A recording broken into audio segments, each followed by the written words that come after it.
Denzil Penberthy, he went to see the doctor. He said, I think I'm a puff. He said, why do you think that? He said, because my father was. Well, he said, that don't mean to say you are, but he said, my brothers are. Well, he said, that don't mean to say you are, but he said, my grandfather was as well. Christ. He says, anybody in your family that shags the women? Yeah, he said, my sister.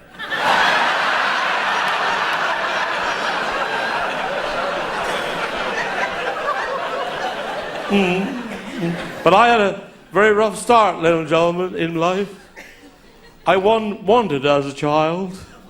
Mother wanted an abortion, but the doctor said, seeing as I started school, maybe too late.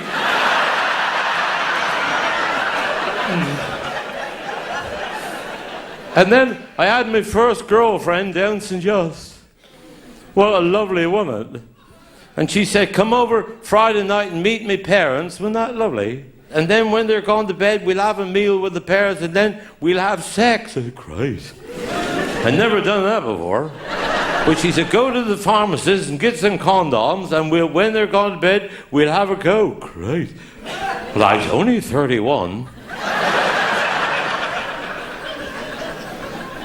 Well, I got there, and I met her at the door, and she introduced me to her parents, and then, well, when I went to the pharmacist, he said, now, you want some condoms? Have you done this before? I said, no.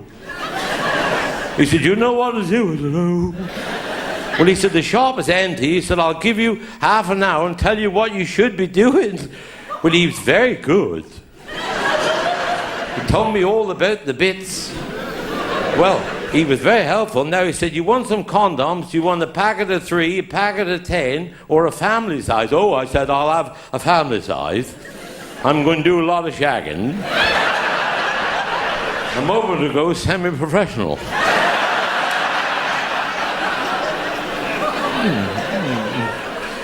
Well, I got to the door, and she met me at the door, the girlfriend, introduced me to her parents. Then we sat down for dinner. I said, well, I better say grace.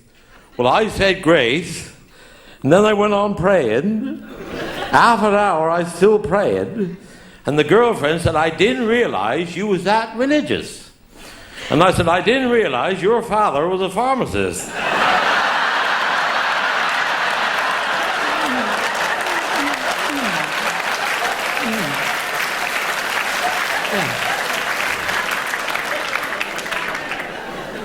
But we've had a lot of people coming down to Cornwall recently, and I tell you what, you Cornish people, we Cornish, I don't sell in the markets, but you buggers that sell in the markets, you tuck them up bloody pretty.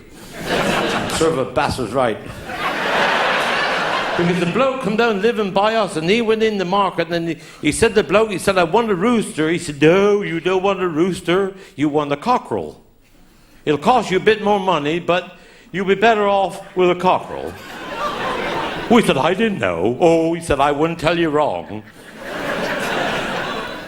He said, there's £2 more, but have a cockerel. Well, he had the cockerel. Then he went to another store. He said, I want to buy a hen. Oh, no, you don't want a hen. Have a pullet. Lot younger, lot better, lay for longer, cost you a bit more, but you have a pullet.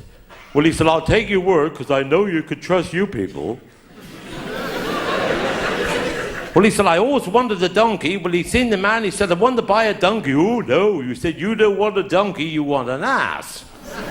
He says, is there a difference? Oh, the difference in the world. He said, the donkey will stop in the street, and you can't get the bugger to move. But he said, if an ass stops, you get out and scratch his ass, he'll move on. Oh, he said, I can see I need an ass. Well, he got the cockerel on the pullet, and he was going home, and the bloody donkey stopped in the middle of St. Column. And the woman come on, she said, can I help you? He said, well, perhaps you could. He said, will you hold my cock and pull it while I scratch my ass?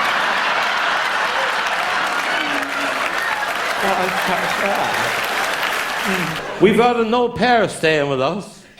And see, well, on Tuesdays we play skittles. Well, I went out to play the skittles, and she went for a bath in front of the Rayburn, in the tin bath. But when she got in the bath, my wife noticed she didn't have no hairs, not on her fanny. None. But when I come home, Jethro, she said, that girl haven't got no hairs, not on her fanny. But I said, none. She ought to have one or two now. She's 47.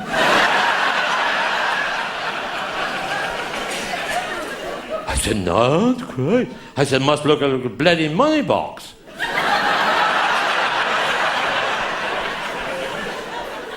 I said, I'd never seen such a thing. She said, well, look, next week when you go to the Skittles, I'll line the bath up with the kitchen window and leave the curtains open an inch, and you just come back and have a look. Well, see, the following week, I went out to play the Skittles. Well, I left to go 20 minutes. Well, see, she got in the bath, and my wife said, I noticed you haven't got no hairs, not on your fanny. Well, she said, should I have? Well, yes, she said, you should have one or two now, especially this damp weather.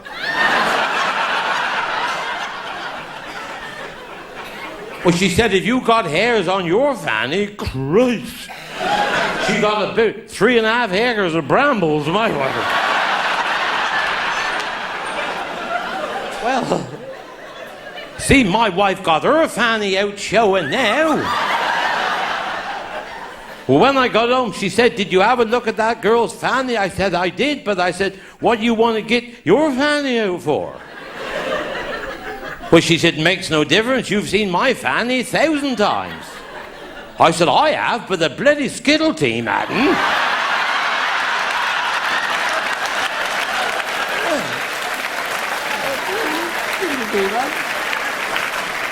I was on the way down here, and I got by Dawsonbury Pool, and Denzil was by the pool giving the man an artificial respiration. I said, what are you doing? Well, he said, he's drowning in the pool, and he said, it's called artificial respiration. I'm pumping his guts to get the water out of his guts, and there was water coming out of his nostrils, and weeds, fish.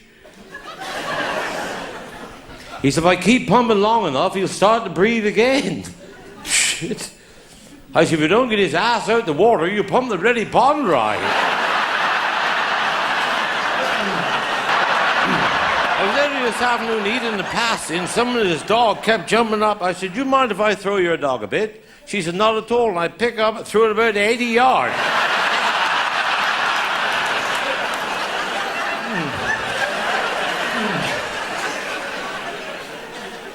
But the police rung Denzil. He said, Denzil, you know that man you dragged out of Padstow Harbour and you saved his life? He said, yeah. He said, you waste your time. He hung himself outside the customs house. He said, no, he didn't. He said, I hung him up there to dry.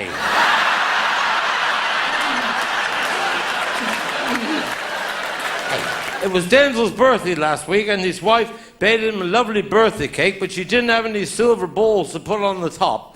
So she got the ball bearings out the back of Denzil's bike and put the ball bearings on the cake. That was Sunday. This afternoon he bent over, farted, and shot the cat. But he got a lot of trouble. He had a lot of trouble with an erection. But he come to me, Jethro, he said, I got an erection, I've had it since January. Right. I said, well, take your trousers off and let's have a look. I said, Christ. I said, you got more to piss with than I have to walk with.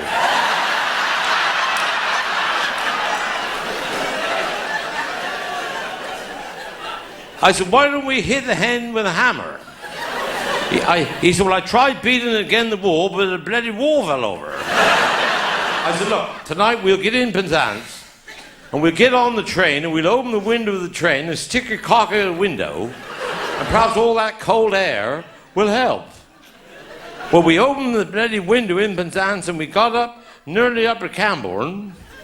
I said, bring it back in. He said, helping? No, he said, it's made no difference at all. I said, well, bring it in. He said, I can't. He said, what am I going to do with all these bloody mailbags?